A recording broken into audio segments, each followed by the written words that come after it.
দ্রুত গতিতে শূন্যে উড়ছে ফ্লাইং সুপার বাইক, বিজ্ঞানের আরও এক বিস্ময়।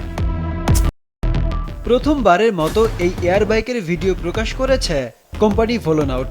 বিখ্যাত ফিল্মমেকার জর্জ লুকাসের নির্মিত সিনেমা স্টার ওয়ার্সের কাল্পনিক স্পিডার বাইক থেকে অনুপ্রাণিত হয়ে এই সুপার বাইক বানানো হয়েছে, তাই এটাকে স্টার ওয়ার্স এয়ার বাইকও বলা হয়। কোনো প্রোপেলার ইঞ্জিন নয়, একের অধিক জেট ইঞ্জিন ব্যবহার করে বানানো হয়েছে এই আকর্ষণীয় সুপার বাইক। পরীক্ষামূলকভাবে এটি উড়তে পারে টানা 10 মিনিট, প্রতি ঘন্টায় 102 কিলোমিটার গতিতে ওড়ে ভলোনাউটের এই বিস্ময়কর আবিষ্কার।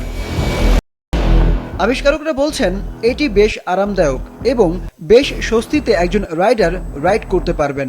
আছে দারুণ নিয়ন্ত্রণ ক্ষমতা। তবে শুধুমাত্র একজনই ভ্রমণ করতে পারবেন এই সুপার বাইকে।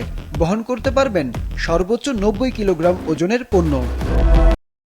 মজার ব্যাপার, শুধু জেট ফুয়েল কিংবা ডিজেলেই নয়, এটা চলবে কেরোসিনেও। সর্বোচ্চ তেল ধারণ ক্ষমতা 30 কিলোগ্রাম। চলতি মাসেই বেশ কিছু সুপার বাইক বানানো হবে এবং প্রি অর্ডার নেওয়া হবে। শিগগিরই বাজারজাত করার পরিকল্পনা রয়েছে এয়ার বাইকটি। তবে ঠিক কবে থেকে পাওয়া যাবে তা এখনো নির্ধারণ করেনি ভলোনাউট। আরিফুদ্দিন নবীন, মাছরাঙা, নিউজ ডেস্ক।